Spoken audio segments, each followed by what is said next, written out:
नमस्कार मंडळी, मी प्राध्यापक एल.व्ही. गायकवाड बोलतोय। आज आपण एका विषयावर चर्चा करणार आहोत। त्याआधी आपल्याला कसे व्हिडिओ वाटतात असं मला सांगायचं आहे। व्हिडिओ शेअर करायचे आहेत, लाईक करायचे आहेत, कमेंट करायचे आहेत, सबस्क्राईब करायचे आहेत आणि दिवसेंदिवस मला आपली कृपा व्हायला हवी आहे अशी माझी विनंती आहे। आपण आजचा जो विषय घेतलेला आहे तो आहे संपत्तीपेक्षा देह महत्त्वाचा आहे। बघा, संपत्तीपेक्षा देह महत्त्वाचा याचा अर्थ असा की आपल्याजवळ जो पैसा आहे त्या पैशापेक्षा आपला जो देह आहे तो देह महत्त्वाचा आहे। याचा अर्थ देह आणि संपत्ती यांच्यात तुलना करणं गरजेचं आहे। म्हणजे देह हा अतिशय महत्त्वाचा, का महत्त्वाचा ते आपण पुढे पाहणार आहोत। संपत्ती पण अतिशय महत्त्वाची, का आणि किती प्रमाणात आणि कशी महत्त्वाची तेही आपण पाहणार आहोत। तर चला आपण जाऊया विषयाकडे। पहिला मुद्दा आपण घेतलेला आहे संपत्ती म्हणजे काय। बघा, आता संपत्तीचा जर आपण विषय केला तर संपत्ती म्हणजे आपल्याजवळ असलेली इस्टेट, आपल्याजवळ असलेली प्रॉपर्टी, आपल्याजवळ असलेले पैसे, अडके, बँक बॅलन्स, आपल्याजवळ असलेले नातेवाईक, आपल्याजवळ असलेले आपले मुलं बाळं, ही आपली संपत्ती। ही अतिशय महत्त्वाची आहे। संपत्तीशिवाय काही फायदा नाही। संपत्ती आपल्याजवळ असलीच पाहिजे यात कवडी मात्र वाद नाही। कारण संपत्ती हे आवश्यकच आहे का याच्यावर सुद्धा एक चर्चा आपण केली पाहिजे। तर संपत्ती आवश्यकच आहे का, तर यावर मी सांगेन होय, संपत्ती अतिशय आवश्यक आहे। आपण आजच्या काळामध्ये बघतो भिकाऱ्याला कसल्याही प्रकारची आज संपत्ती नाही आहे आणि भिकाऱ्याला आपण आज कोणत्याही प्रकारे महत्त्व देत नाही। भिकारी आपल्या तोंडाकडे बघतो, आपण जेवत असतो आणि भिकारी आपल्या तोंडाकडे बघत असतो, आपण त्याला जेवायला ये असं सुद्धा म्हणत नाही। रस्त्याने काही स्त्रिया आपल्याला 10 रुपये 5 रुपये मागतात, त्या स्त्रियांना सुद्धा आपण 5 रुपये 10 रुपये आज देत नाही। का देत नाही, तर आपण आपल्या संपत्तीला जास्त महत्त्व देतो, कारण आपल्यासाठी आपली संपत्ती अतिशय आवश्यक आहे असं आपल्याला वाटतं आणि हे बरोबर सुद्धा आहे। संपत्ती आपली आवश्यकच आहे, परंतु किती प्रमाणामध्ये ती आपल्याला आवश्यक आहे यावर पण आपण मुद्दा उपस्थित केला पाहिजे ना। संपत्ती ही आपल्याला आवश्यक आहे, पण किती प्रमाणामध्ये ती आपल्याला आवश्यक आहे याच्यावर आपण चर्चा केली पाहिजे। तर मी सांगेन की संपत्ती ही आपल्याला जेवढी आवश्यक आहे तेवढीच ही आवश्यक आहे असा हा मुद्दा आहे।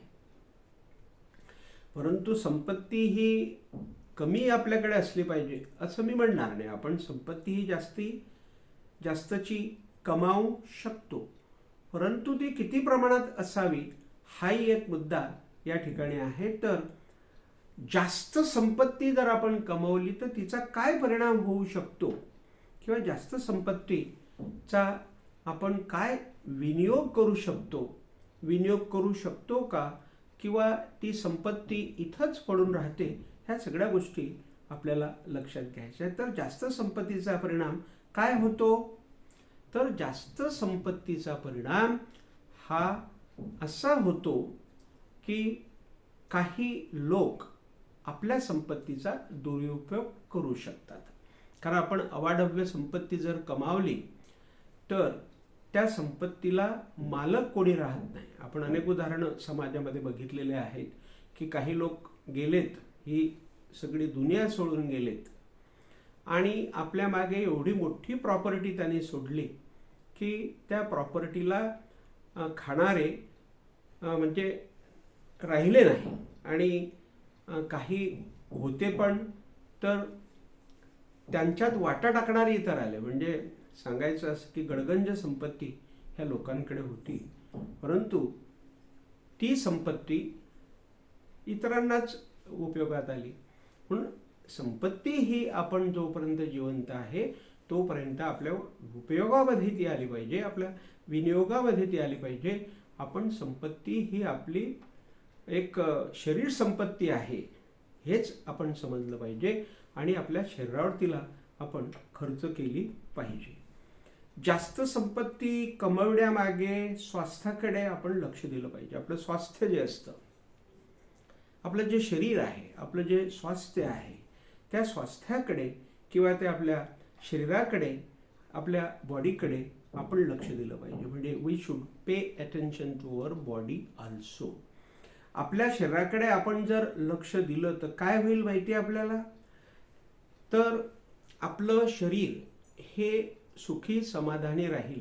म्हणजे our body will be satisfied, will be happy, आणि आपण जीवन जगत आहोत याचा आपल्याला आनंद होईल. म्हणजे we will be happy because we are living life, असं आपल्याला त्या ठिकाणी होईल.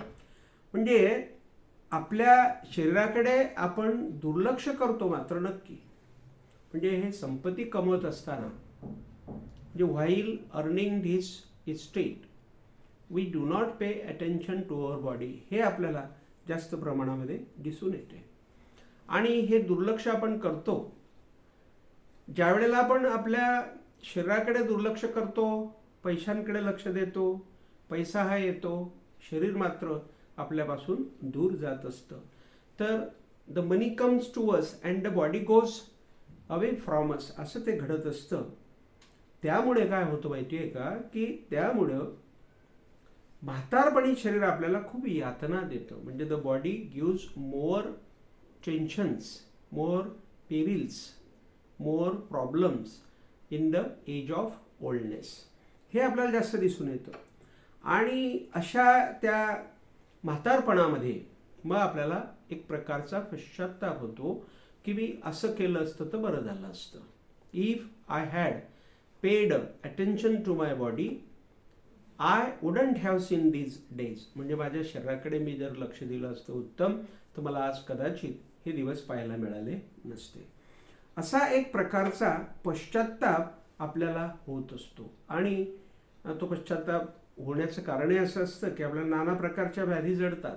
कारण व्याधी ह्या म्हातारपणीच जडत असतात, तरुणपणी जडत नाही. कारण तरुणपणी खूप ताकदबाज असतं आणि व्याधी ज्या वेळेला आपल्याला तरुणपणामध्ये अटॅक करते त्यावेळेला आपलं शरीर त्या व्याधीवर अटॅक करते आणि त्या व्याधीचा समूळ नाश करते. म्हणून तरुणपणामध्ये व्याधी होत नाही आपल्याला.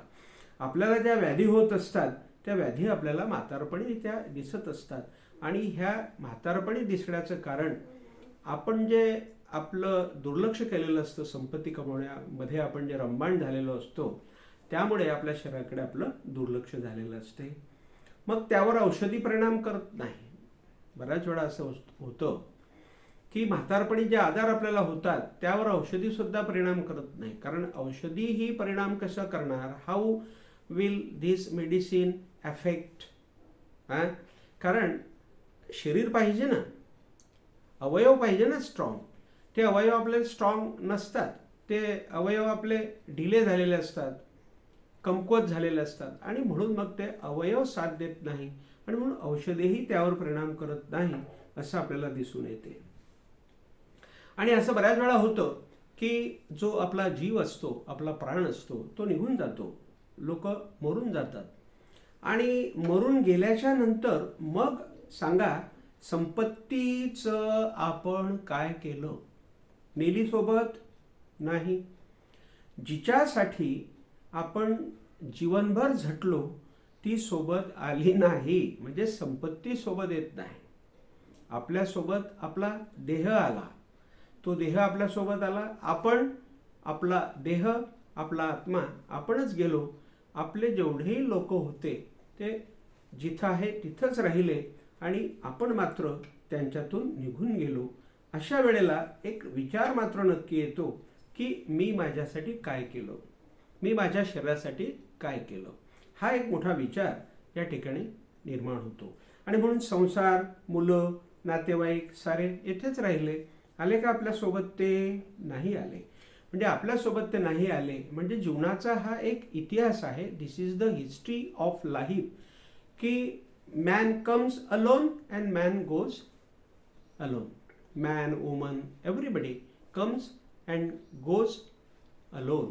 हा एक इतिहास आपल्या जीवनाचा राहिलेला असल्यामुळे आपल्यासोबत कोणी येत नाही. आणि त्यावरून एक मेसेज आपल्याला घेता येतो की आपल्यालाच संपावं लागतं.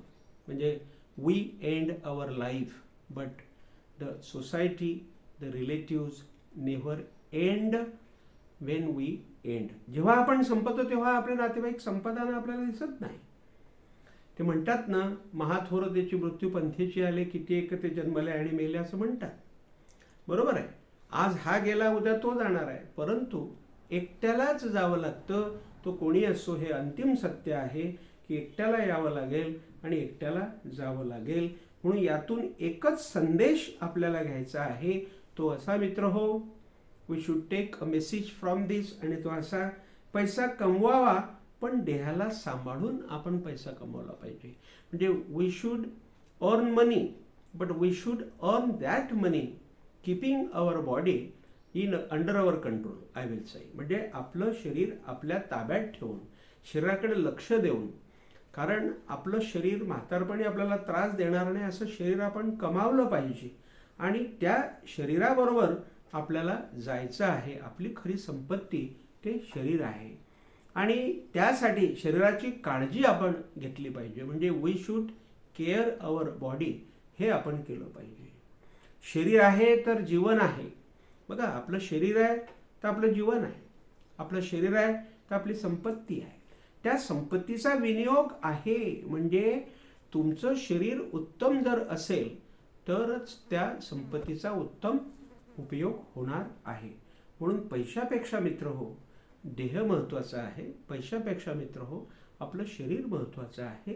म्हणून पैसा नक्कीच कमवा, परंतु त्या पैशाच्या सोबत आपला देह कुठं चाललेला आहे, आपला देह ठिकाणावर आहे का भलतीचकडे तो वावरतो आहे, तो व्याधीने ग्रस्त झाला आहे का अजून त्याला काही वेगळंच वळण लागलं आहे, अशा या देहाकडे आपण लक्ष दिलं पाहिजे. हा एक आजचा विचार मी आपल्यासमोर मांडला. आपल्याला हा विचार कसा वाटला ते आपण मला कमेंटद्वारा कळवायचं आहे. लाईक करायचं आहे, शेअर करायचं आहे, सबस्क्राईब करायचं आहे.